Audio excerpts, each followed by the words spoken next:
What's up, everybody, and welcome back to another episode of the Unbearable Podcast. And today we are back with my preseason standings.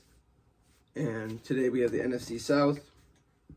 And yeah, this is kind of a weird division because it's kind of like there's not really one team that's like separated from the rest. Like there's not really like a favorite or two favorites. It's kind of just like, I mean, there's one team that's obviously not going to win it. I think we all know who that is.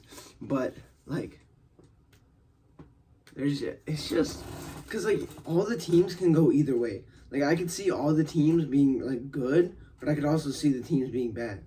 Like, with the Buccaneers last year. Like, they did good last year, but is that going to change this year? Like, are they going to do bad? Like, none of these teams are kind of just like, all right, it's like we're a good team. We're going to win this year. It's kind of like we got to see, like, are they going to be good? Are they going to be bad? Like, there's a lot of young pieces for each team that's kind of like, how are they going to play? Like, and like with the Atlanta Falcons, like all the new pieces that they just added, how are they going to mesh together? Like, it's going to be interesting to see.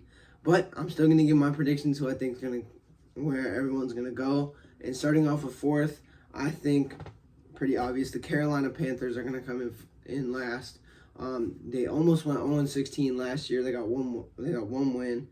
They came in last, and I mean they really didn't make any improvements coming into this year. They got Deontay Johnson and Xavier Legette.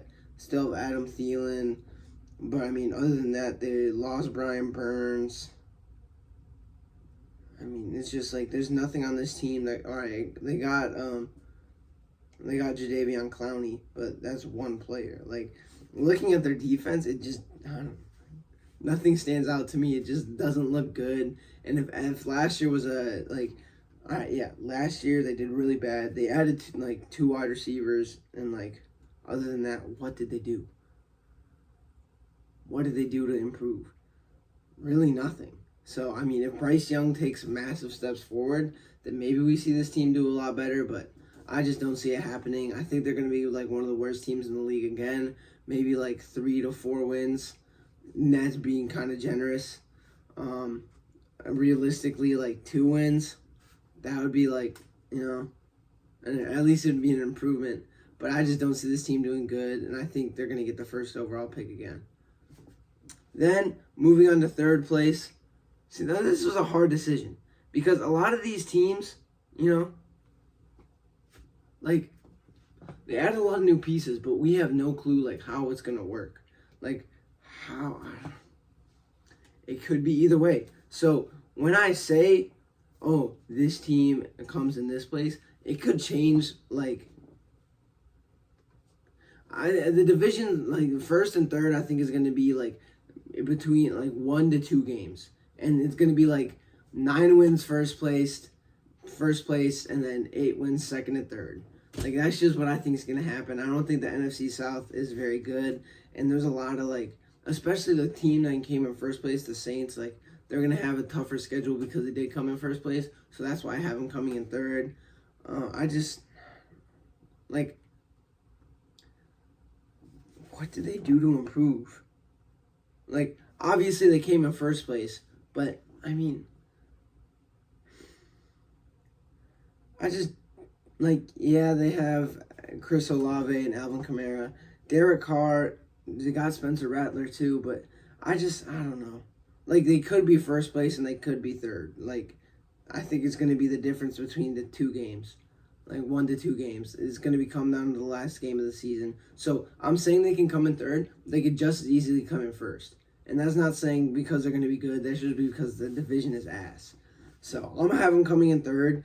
But, I don't know. It's just, none of these teams are, a good team. Any other division, pick any team from this division and then put them in any other division. They're coming in, third, maybe second if they're lucky.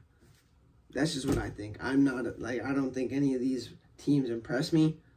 But, I mean, someone has to win, so. So, next, coming in second, I think this is a team that a lot of people have coming in first. I have the Atlanta Falcons. They added a lot of pieces over the offseason, but, I don't know, dude. It just, doesn't scream like successful. I think their problem last year was it was a lot of coaching errors, not using the pieces correctly. But that being said, like, how is this team gonna mesh? How is it gonna work? Like, what's gonna happen? I'm not really sure, so that's why I have them coming in second. I think, like I've been saying, it's gonna be the difference between a game. Like, I don't even think it's unrealistic to say first and second have the same record, and it just comes down to who beat the other team. The Atlanta Falcons getting Michael Penix Jr. Well, they have Kirk Cousins. Really just a head-scratching decision. They have Bijan Robinson. He wasn't really given the opportunity to break out like a lot of people wanted to see last year. They got Drake London, Darnell Mooney, and Rondale Moore. So, I mean, their wide receiver core is not bad, but it's not like, it's like maybe like hovering around like top 10, maybe probably a little bit lower. I know I'm a little bit biased. I'm a big Darnell Mooney fan, but like, I don't know. I think Darnell Mooney's going to do better than last year because he is going to be like, he's not going to be the number one option, but he's not going to be like, riding the pine. I think he's going to be like an effective player on the team. They have Kyle Pitts, who really hasn't shown anything. I've been very critical on Kyle Pitts because I think a lot of people overhype him, and I just haven't really seen what people are saying. Like, he was good in college. Like, obviously he was good in college, but he just hasn't done anything in the NFL, whether that be lack of quarterback play, whether that be coaching. Like, I haven't seen any, like, what the people are talking about. So, I mean, like, say what you want. Like, I know it's quarterbacks and coaching. He hasn't been very lucky, but want to see improvement to back up all the hype that he's getting. And then on defense, I mean, you have Jesse Bates. He's a good safety.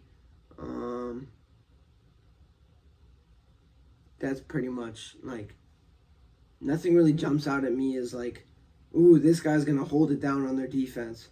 They have A.J. Terrell, too. Yeah.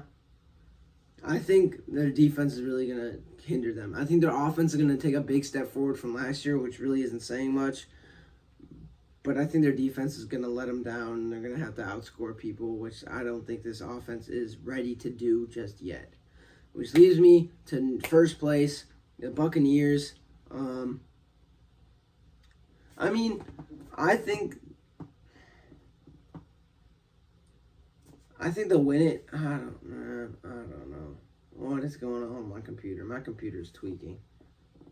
I did not click on Dylan Drummond, dude. I clicked on the Buccaneers. Dog, my computer is tweaking balls right now.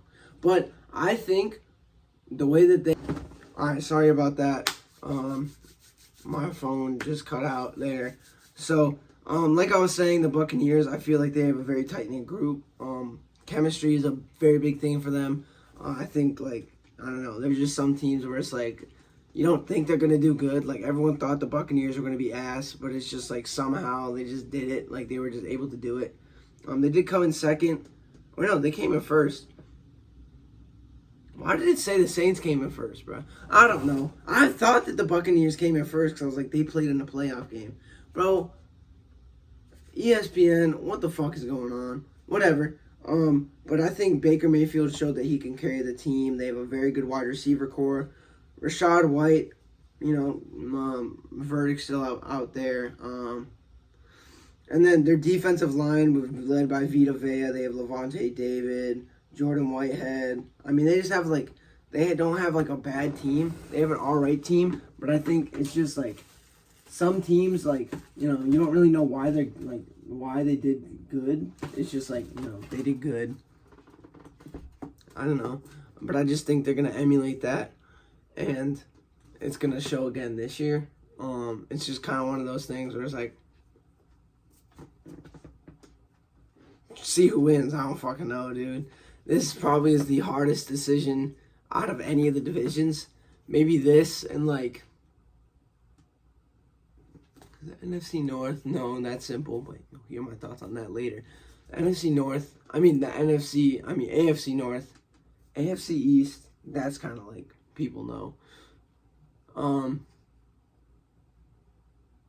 AFC South, that's kind of figured out. And then the AFC West. So this is really the only division where it's like you don't really have like two major front runners or at least one. Where it's kind of just like, we'll fucking see, dude. I don't know. But yeah, that's going to be it for this episode. I hope you liked it. Tell me what you think in the comments. And until next time, don't forget to bear down.